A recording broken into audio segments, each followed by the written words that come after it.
It's Monday, and that so happens to be the day that I like to talk about monsters. Hello, everybody. I am Jeff Arbuckle, and this is Monster Mondays presented to you by Film Seizure. Continuing this run through some good old-fashioned Hammer horror this month for Halloween, and this week it's time to take a look at a slightly different type of movie than what I featured from Hammer previously. And when I say Hammer horror, most people probably think of Christopher Lee as Dracula, or Peter Cushing as Dr. Frankenstein, or gothic scenery, or cleavage, or bright red blood. Well, they also did other things. Now, most of the time, the other things often involve devil stuff, and that's what we're dealing with here. The Devil Rides Out is a 1968 non-Gothic movie about a cult in the south of England in the 1920s. But we'll get to that here in just a bit. Now, this stars Christopher Lee, and this isn't the first or last time we'll see Lee because he's all over Hammer. But he's not joined by Cushing this time around. Instead, he's co-starring with another great from British cinema of the time, and that is Charles Gray. Now, Gray had just been featured in a pivotal scene in, at the time, the most recent James Bond movie, and one that I appreciate a great deal, You Only Live Twice. He had not yet returned to that series as Blofeld in 71's Diamonds Are Forever, but the story of The Devil Rides Out actually starts in 1963 when it was first proposed as a film. And the reason why it didn't get an earlier production and release was due to some concerns over Satanism from the British censors.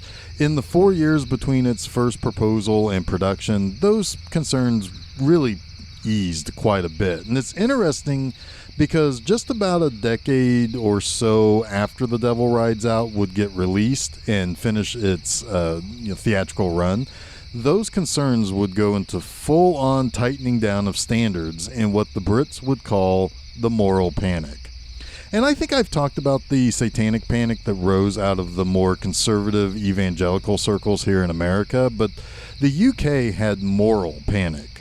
It's what would eventually create a whole thing when Mary Whitehouse, basically an old biddy who didn't know how to basically stay out of other people's business, decided that she and a few select others would be able to tell others what is correct for them to watch and take in terms of entertainment.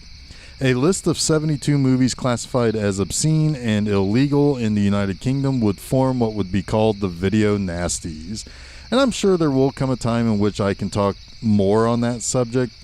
Frankly, it's not something that comes that doesn't really come out until well after the release of this movie, and I'm fairly sure The Devil Rides Out was not deemed a video nasty in the 80s. Anyway, this was based on a 1934 novel of the same name and was adapted by Richard Matheson. Now, that's a pretty recognizable name because I've mentioned him before.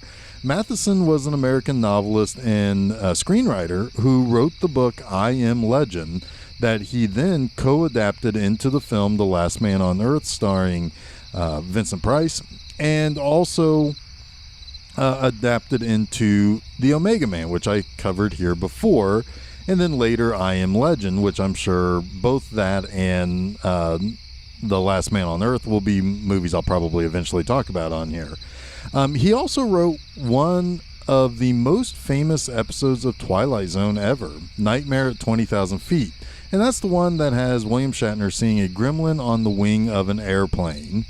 He did other adaptations of stuff, including some Edgar Allan Poe stuff for Roger Corman. This movie was considered a very widely loved film from Hammer, which is kind of funny because this does not have the same gore or shock type of stuff that most of their monster movies did, and certainly did not have the sexualization of some of the other movies that they had either. It's really peculiar that this kind of departs very heavily from the typical Hammer fare. This is, of all the movies that he did, Christopher Lee's favorite.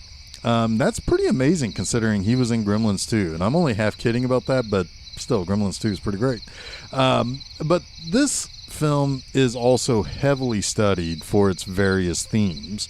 One of the huge angles that professors have often pointed out is the massive reliance on the paternalistic themes, in which it requires older characters to ultimately come up with the winning plan, because the younger characters are either just not able to, due to the lack of experience or wisdom, or they're just not very effective in this movie. Naturally, there are a ton of religious themes too. Despite how occult stuff appears here in the movie, professors often point out the total victory of Christianity over evil being the central theme of the movie as well. Which is funny because it's not like Christopher Lee necessarily takes on a heavily Christian themed plan of attack. He just knows what will defeat the devil in this, I guess, which happens to be Christianity. But we can argue how good that is as a theme or not, but to be honest with you, a lot of those kind of religious themes are something that becomes quintessential in terms of how modern horror operates as a genre. Now, Terence Fisher, who was a massive presence at Hammer, directed this film. In fact, last week's episode on Vampire Circus is the only movie I selected for this month that isn't directed by Fisher.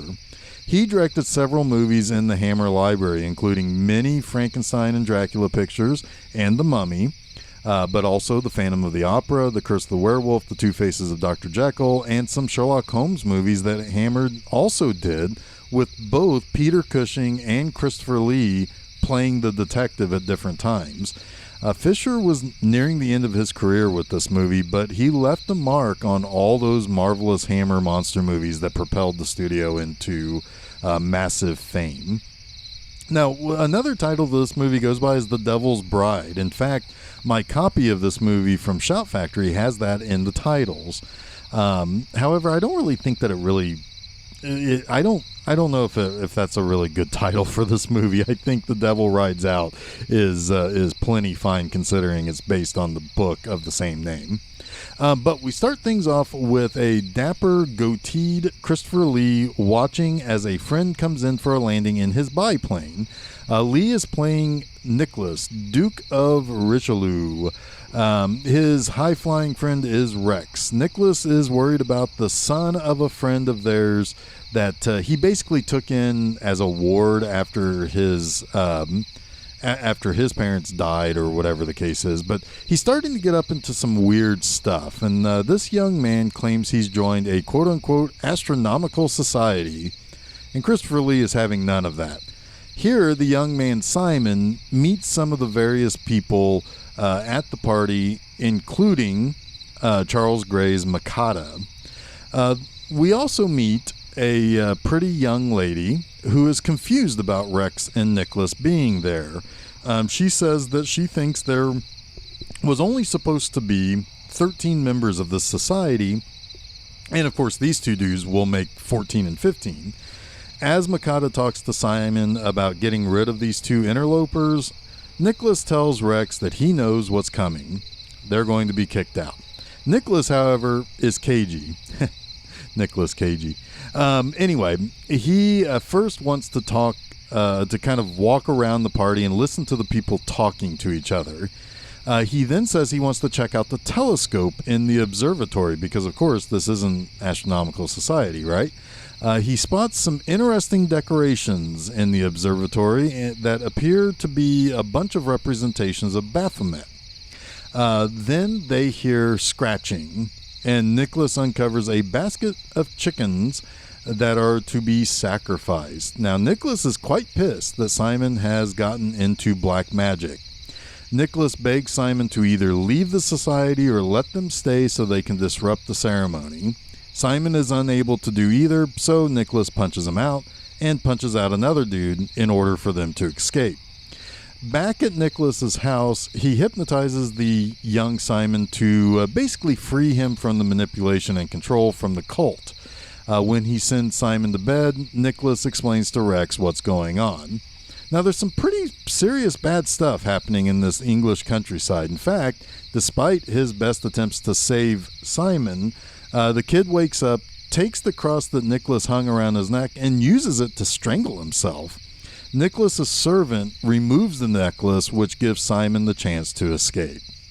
Nicholas and Rex return to Makata's place to look for Simon, but they find nothing. Nicholas explains that they need to really kind of find out who the other people are at the party. They do not know these other people's real names because they now all go by their rebaptized names of these old cultists, which is, I guess, a thing that Nicholas talks about being common. Suddenly, a black man appears in some smoke from the Baphomet decoration on the floor. The man's eyes begin to glow red and begins to control Rex, but he's saved when Nicholas tosses his cross into the visage of this demon that was summoned. Nicholas figures out that tomorrow night, the eve of May Day, Makata will plan to baptize Simon into the cult, and they will pretty much lose him forever. They track down the pretty girl from the night before, and Rex is told to keep her as far away from London as possible. Rex seems to convince her that he is already part of the cult to gain her trust. However, she basically figures out that that's not true pretty much immediately. And he tries to convince her to speak to Nicholas to basically let him help her. However, Makata appears to her in the rearview mirror and implants some instructions into her. When they reach their destination, she steals Rex's car and takes off back to London or the town or wherever it is that she is headed to be part of this whole cultist thing.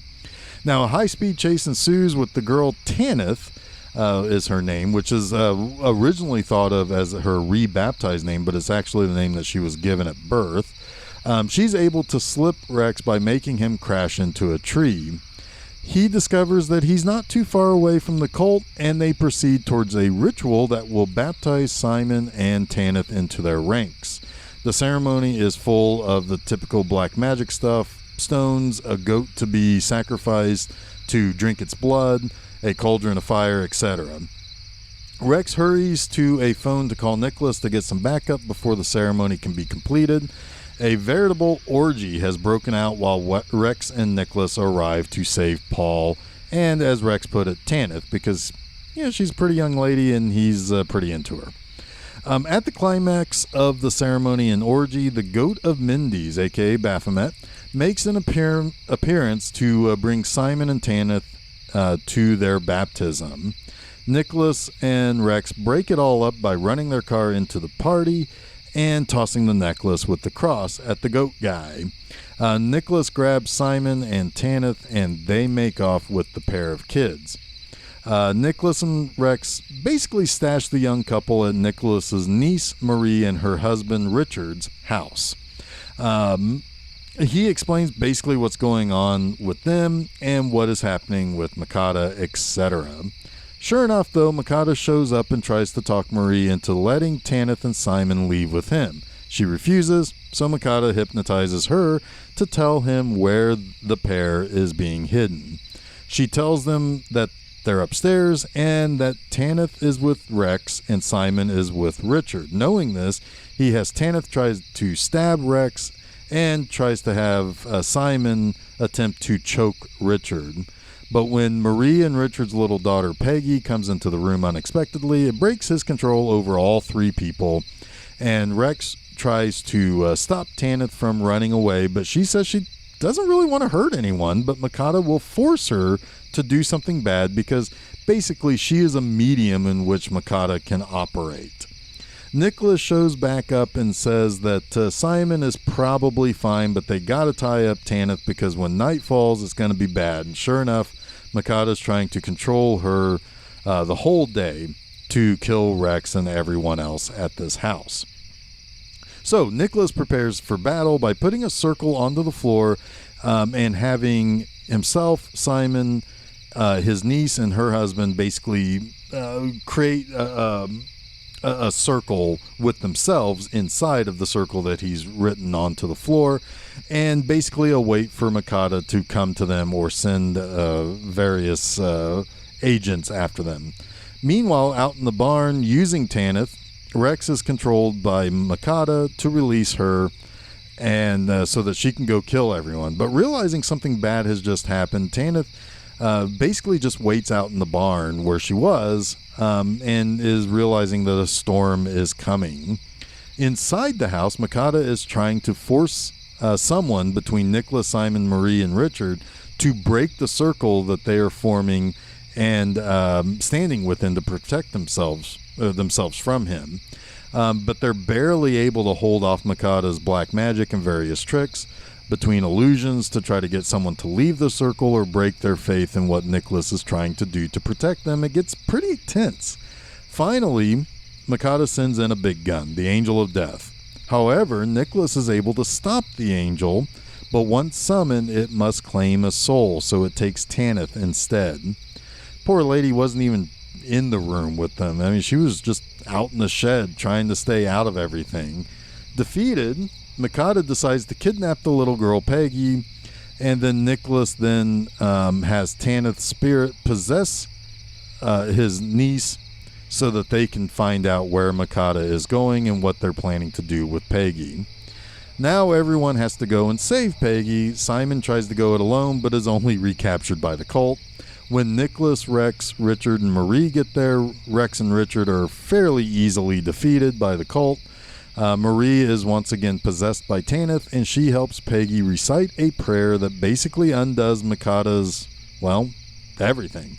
The cult is destroyed, and the prayer is so good it actually creates a church where the cult's altar once was, and even reverses time so that Tanith lives and the Angel of Death kills Makata instead.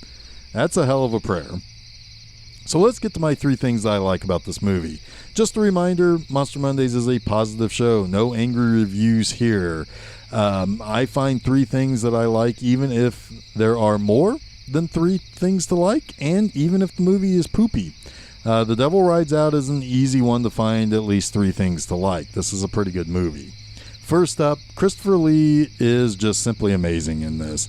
He's got a goatee but isn't the bad guy. He's imposing but not the villain.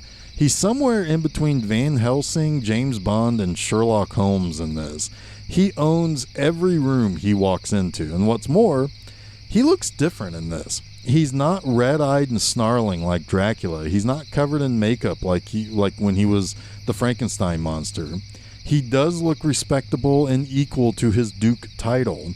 The goatee does make him look like a magician, and all that he knows about the occult certainly makes me think that his character might be a magician. I can see why Lee would consider this among his favorite movies, because he's really large and in charge in this, and it's a real departure from what you typically expect from his roles. Next, this movie does not hold back at all in showing crazy explosions of devil occult ceremonies and such. I mean, it's almost like this movie just took everything that feels too much un-British as possible to depict what a cult ceremony would be like. While Lee is holding that stiff upper lip and remaining composed, what's going on the Charles Gray side of the fence is basic insanity. People are dancing, drinking blood, groping each other, trying to make others drink blood, playing loud music, twirling around. It's so almost joyous in showing a black mass as a super fun place to be, but also the wrong place to be. It's like forbidden fruit. It seems like fun to dance around and grope each other and just let your freak flag fly. But it's just so quaint to see devil worship and black mass and occulty things depicted in such a way. It just kind of made me smile. Thirdly, you can definitely fry an egg on this movie because the pacing just absolutely cooks.